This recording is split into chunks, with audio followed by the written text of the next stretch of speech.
Hello,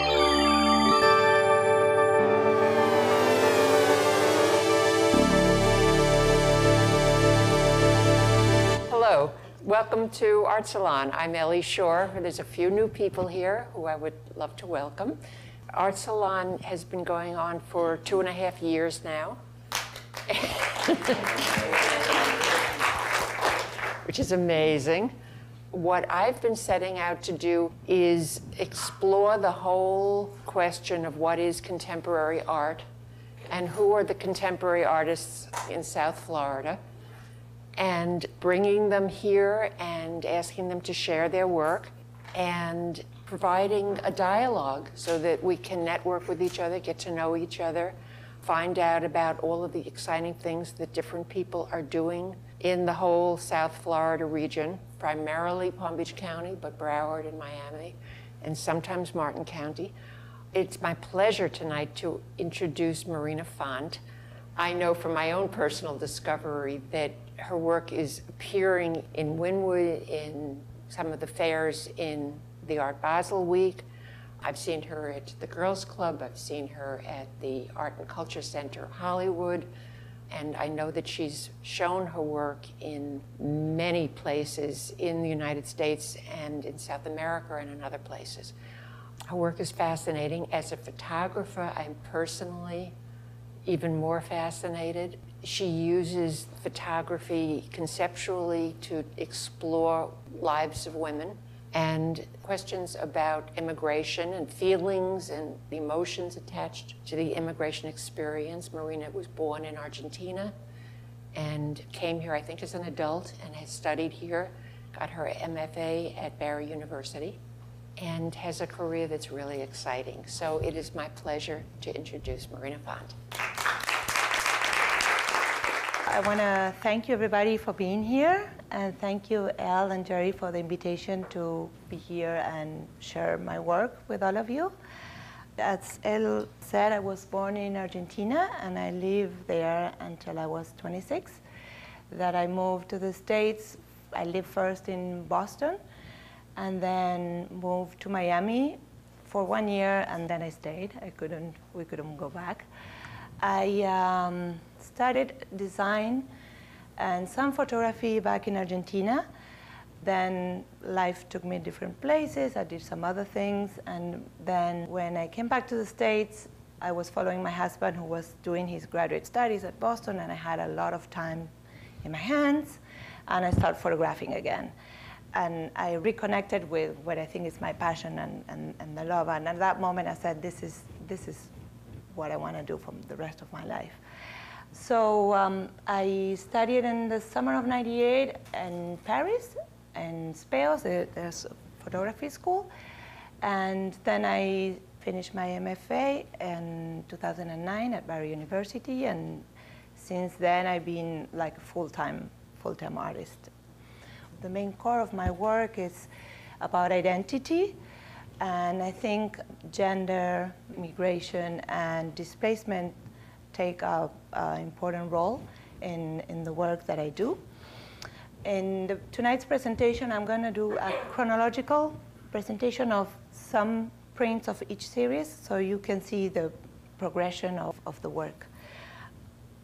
My first show here in Miami was called El Contrato, and it means the contract. And it's a series about a woman trying to find her identity, and I think that's an issue and a situation that many of us immigrants go through, leaving the place where we grow up and coming and incorporating things, that we start reconstructing this new identity, this puzzle. And in this body of work, it's about, it's a series that is very personal and very deep, because all the images came through meditation. I was going through a rough time at the time, and I have to identify my fears and my prejudices with an image, and I found an image of a black box came. So I built that black box that, I don't know if you see it, but it's inside the crib over there. You'll see it in other images more clearly. And build all this series in the studio. So it's the first time that I do kind of a self-portrait in the work. And in a way, it has some performative aspect to it. The pieces on this series were very large and conceived in different frames. The rectangles that you see, each is a separate frame. And it represents birth and then each decade of my life. So you carry those prejudices and fears with you through your life. In some of the images on the series are out of focus, and they all have different degrees of softness, and it means in reference to the different mood of feelings that you're feeling through each day. Resistant is a piece, it's also a triptych, and the same box appears over and over during the series, and it's about the not letting go. And not letting go of those prejudices, fears, and they start growing on you, growing on you. So we see a much more, the white, the white dress is more of a symbol of innocence, of childhood, of purity, and the black towards an adult life. In Dichotomy of Thoughts and Action, this is a piece that is actually, it's on scale, so it's really large. You can feel that the person is in the room. And it's about feeling entrapped in your own body, but your mind is somewhere else. There's the puzzle that forms the human figure. You can see that the chest is being repeated. The two lower parts, they connect perfectly, but the chest is repeated. And in a sense that showing the duality of the heart, in that in a way, the motor that pumps for the action, but in the other way is receptacle of the feelings and all. Some of them, I will let them for your own interpretation. There's only a few of the images, but then it becomes a little bit more abstract, and it's about confronting those feelings, confronting those fears, and really finding your own way and your own enlightenment.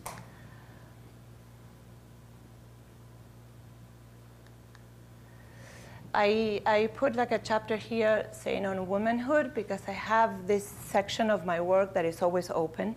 And when I have some inspiration and some work comes, these works are not necessarily as serious, but they're works that all relate to what my big, the concept of my work is, so I want to show a couple of them.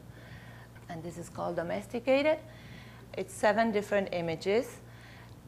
I base a lot of my work in spite of my personal experiences, but also in experiences of people around me, family, friends, women that share. We women vent a lot and talk a lot.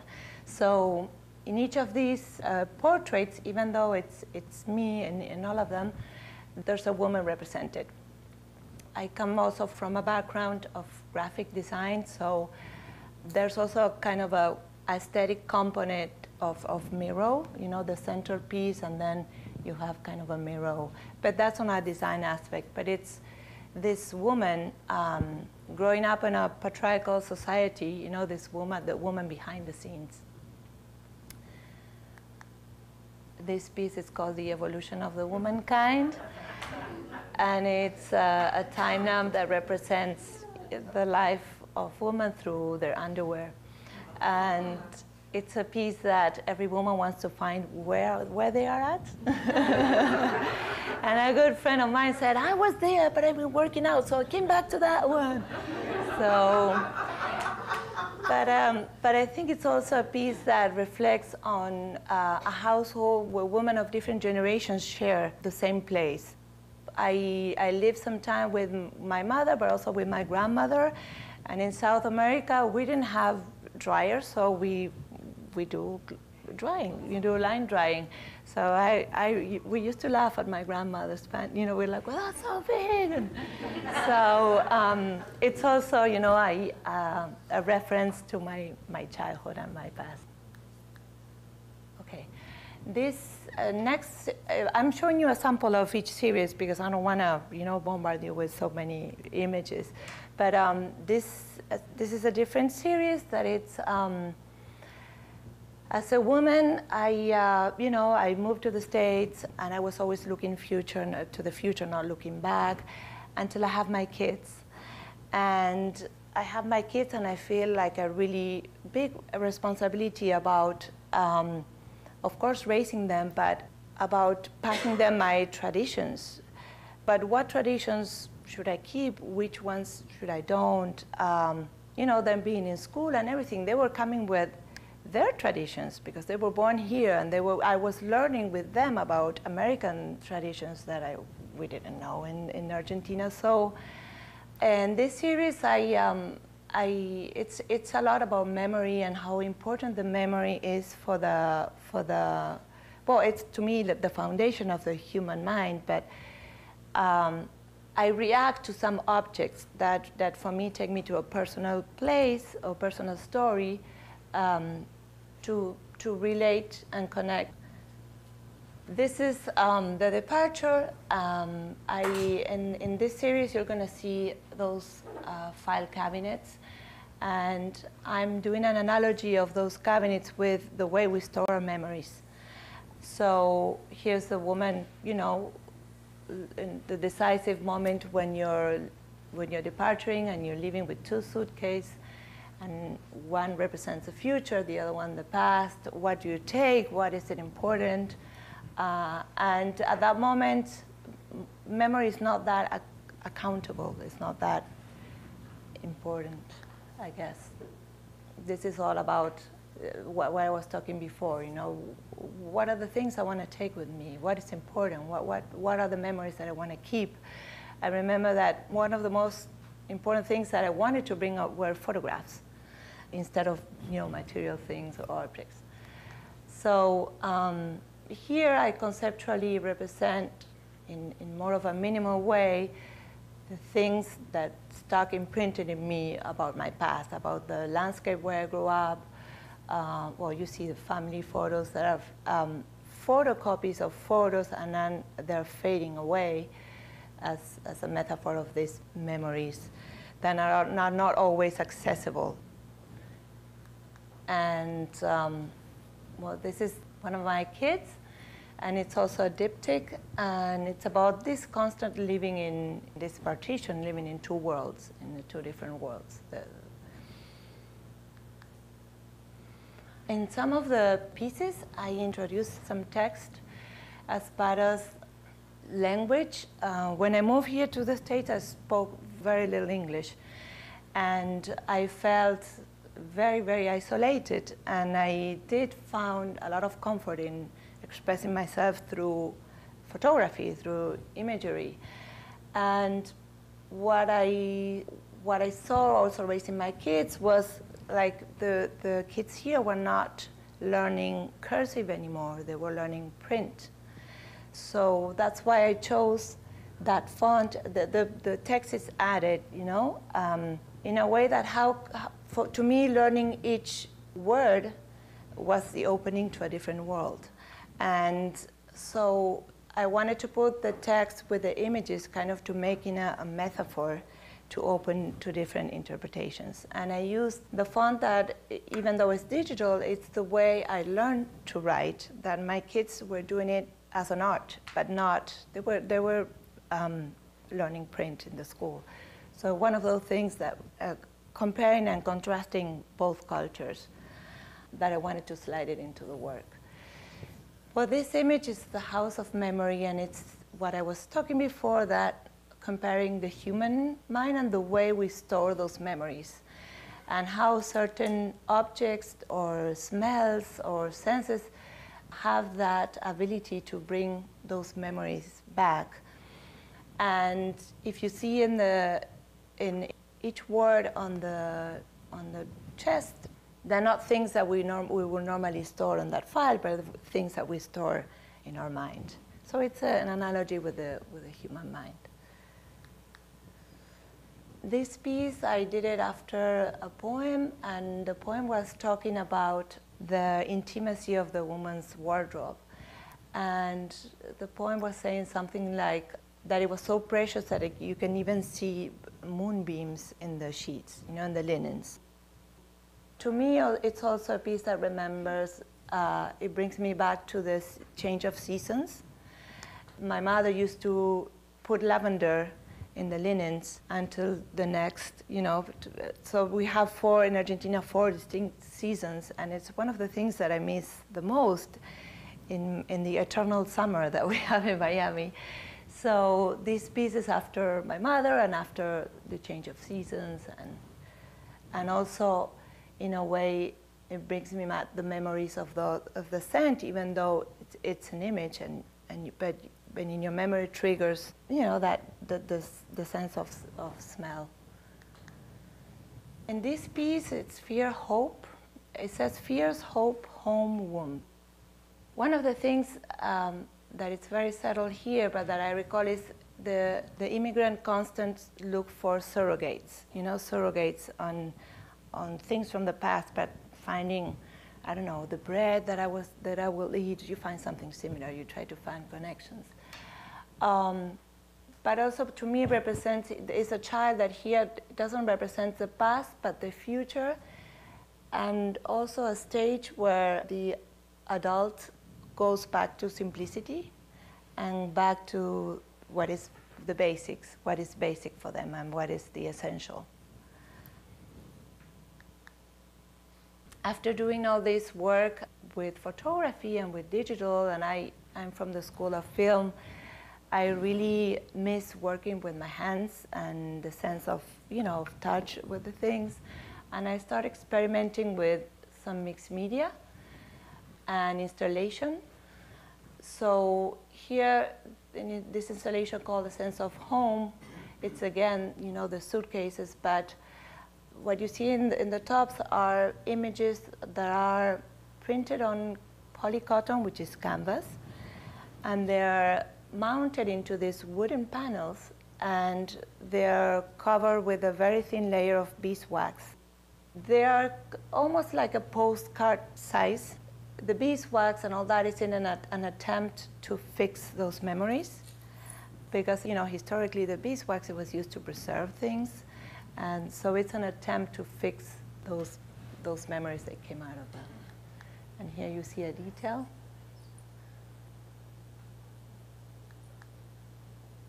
And again, for the same series, I did this piece after my grandmother passed away. And going back to traditions and what you keep and what you don't, she used to sing this lullaby at night that it was totally terrifying. And she would do it in the sweetest voice and with the nicest way, but it was terrifying. And basically, the message was, if you don't go to sleep, the she-wolf will come and get you. So there's no way you could sleep, but you would pretend that you were sleeping, because. So this piece is called The Oniric Memories, because I did, the lullaby is there embroidered in the pillow, one part of the lullaby. And then all those images are memories, but not memories of things that actually happened when we were awake, but memories of the dreams and also of nightmares. And they are sewn together with surgical stitches, the way they used to do it with the knot out. And it's also after, when I moved to the States, I found out about the tradition of quilting. And I didn't want to do the technique. I wasn't interested in the technique per se, which I think is beautiful, but in the concept that putting things from your past together, and I guess in the stitching, it's kind of a mending way of. Okay. And now I'm going to jump a little bit out of my own work to talk about 2 collaborations that I've been doing, that it all relates to the same, to my core work. But I find collaborating with other artists fascinating, and it's so enriching. And so, the practice as an artist, you're a lot of time alone by yourself in the studio and thinking your own ideas in your head. And through collaborations, I found that it's great to, the work can grow so much in so many ways and so many layers. And this is one of my collaboration groups that it's called RPM Project, and it's by those three artists. Well, one is me, but Dina Mitrani and Patricia Gutierrez. The three of us come from a very different background. One of them is a video and filmmaker. Patricia does painting and installations, and I do photography. That we come together with these common ideas, and each of us put the knowledge, and we build these works that we will never, I think we'll never be able to build it just by ourselves. The only project that I'm going to talk about, the first one we did, is this house that it's called 2407, the house inside my head.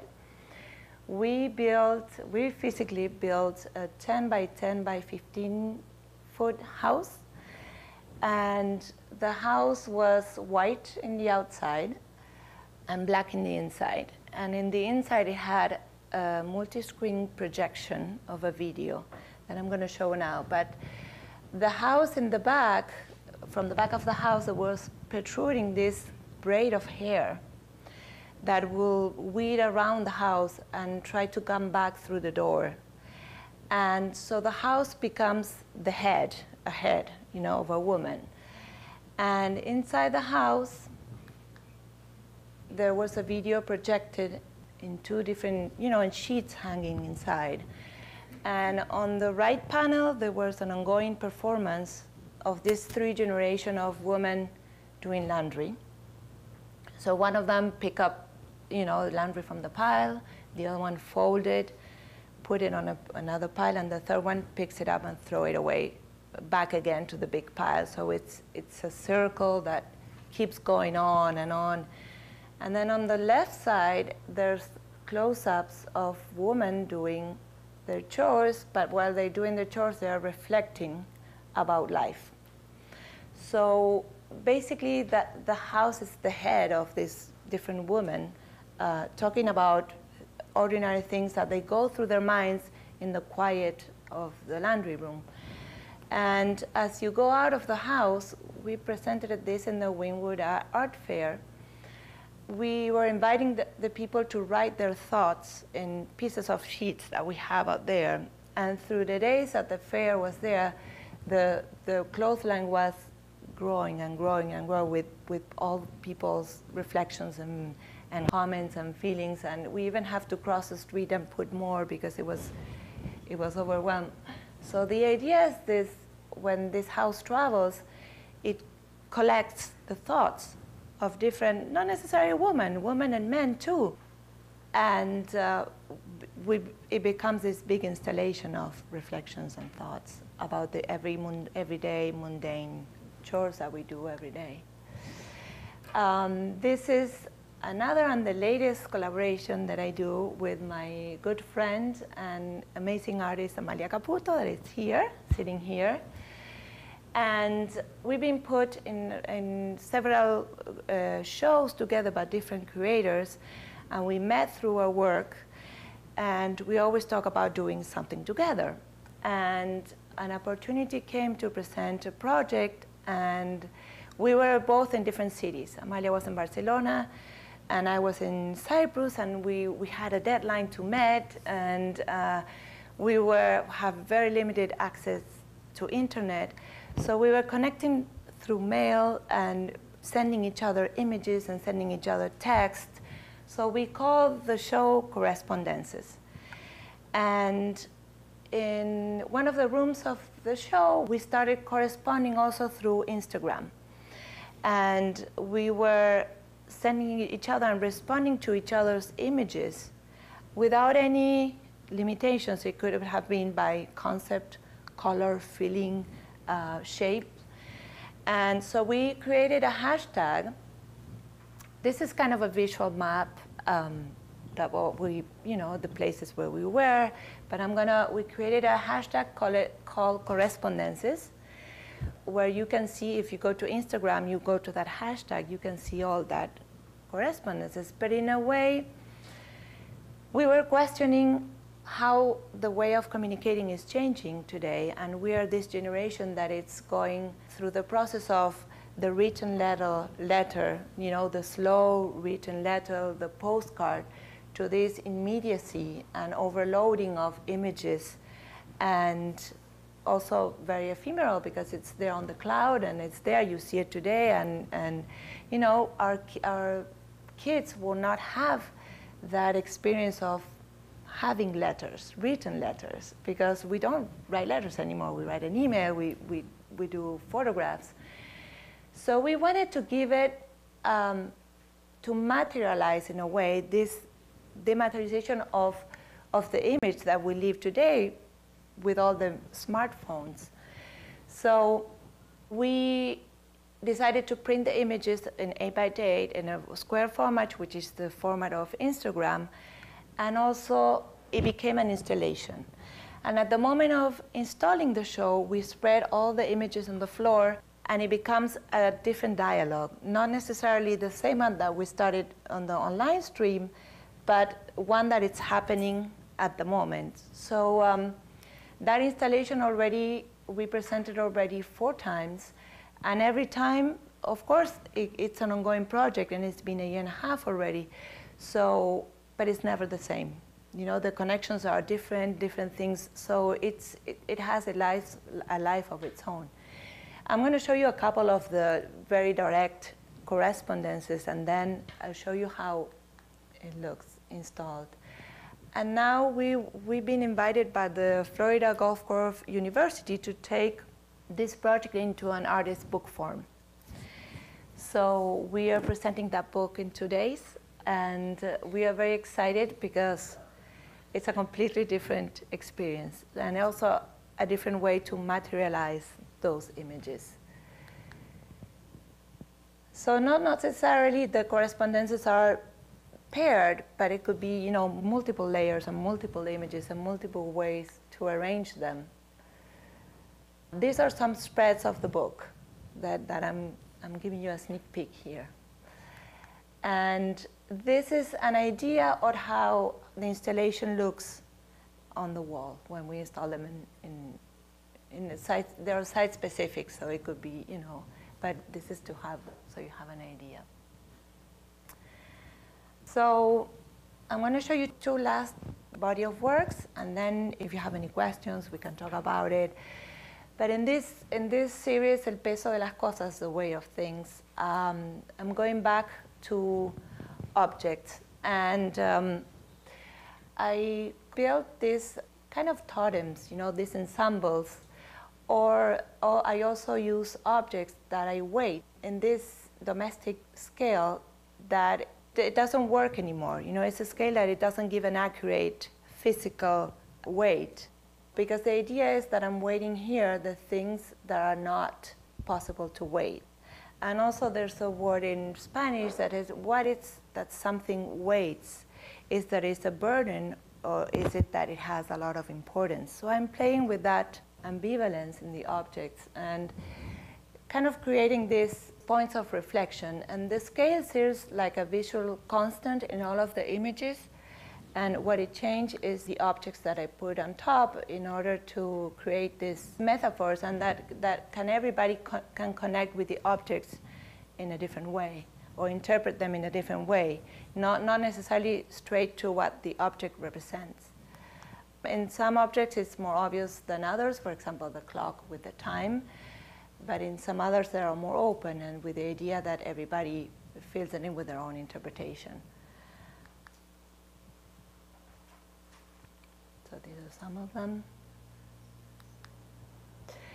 And now I'm going to go for the last body of work that I had in a show in March in Miami.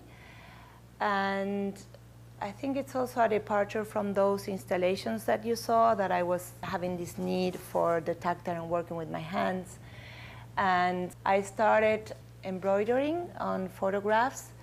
I use direct photographs, but also embroidering and also installations in a show that it was called Dark Continents. And the term Dark Continents is the way that Freud used to talk about women's sexuality, you know, as dark continents, because it was something unexplored, something that we knew very little about.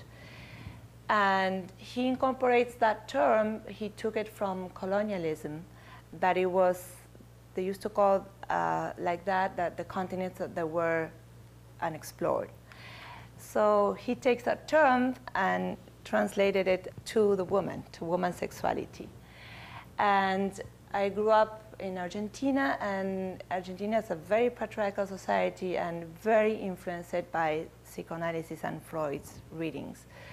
So I started this body of work from the traditional association with a woman with maternity, and then with my early loss of fertility, make me thought about, you know, what is our body, what we do as, where do we go from now, what are we women that we are traditionally identified with motherhood, with fertility. And I started intervening on top of the female body as a way to take things that were felt by the body and to take it to the surface. And not only to the surface, metaphorically also to the surface of the photograph. So with a traditional craft, as you know, the things that were traditional connected with woman roles, like an embroidery, now I'm reconnecting with things that they were felt by the body, and kind of bring them to light and to the surface, you know, metaphorically. And the work is a mix of biological but also emotional, and this walking that fine line with memory and fantasy. And all these pieces are also mounted in wood panels.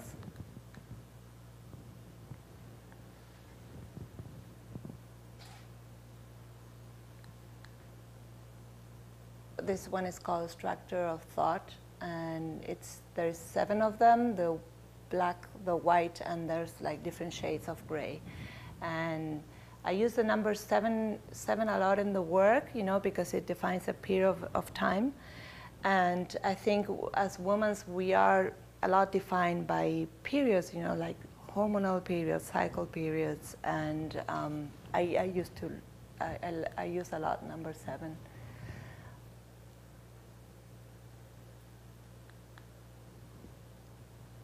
The materials that I use, these fabrics that I use are old curtains that I have from my grandmother. And she was obsessed, she lived in an apartment in Buenos Aires, and she was obsessed with having intimacy, that the neighbors are gonna watch her and the neighbors are gonna see her. So to me, it's part of, like, you know, like covering up and for intimacy. So I use found objects and old doilies and all materials connected with feminine, you know, typical feminine.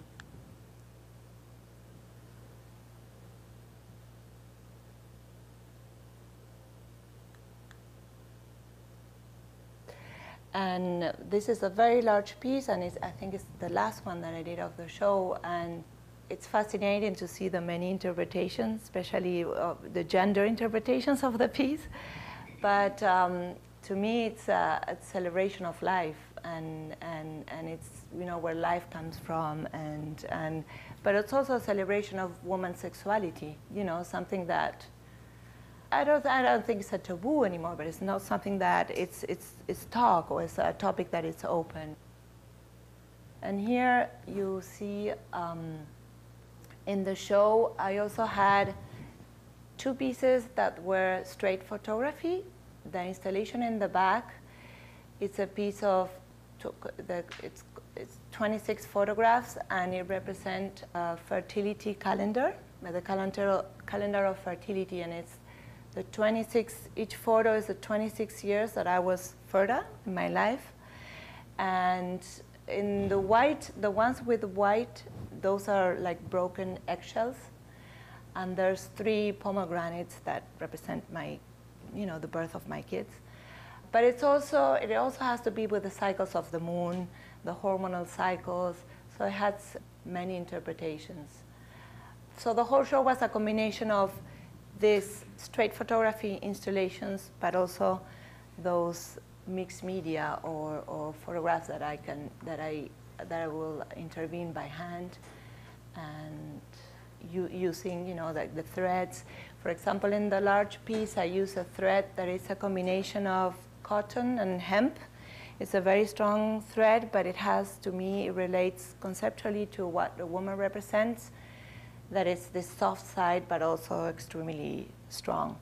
So I try to use elements that relate and connect with the concept of the work. And I think that's the last one. You can go to the website and see the full bodies of work. I just give you like a little representation of each because I didn't want to overload you with images. But if you have any questions or any comments. In the last photograph, the wheelbarrow was Yes. was that filled with? That piece, the wheelbarrow was filled with pine needles. And I use pine needles in different bodies of work. And I grew up in a little town by the ocean, but with a big forest of pine trees. And it not only represents the landscape where I grew up, but also to me is the accumulation, the passing of time, the accumulation. But also those needles are the ones that the birds use to build the nest. So you see that in the suitcase I have some pine needles, you know, like trying to take some to build my home, you know, when I move here. And then in some other works I have the nest made with those same pine needles.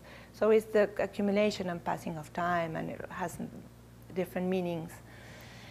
And behind the wheelbarrow, there's 26 pieces of wood that have been burned. And each of them represents one year of my life. And the burning is not necessarily like a destroying agent, but it's a meaning of regeneration. You know how they burn the fields to make them more fertile or more fruitful. It's a sign of regeneration.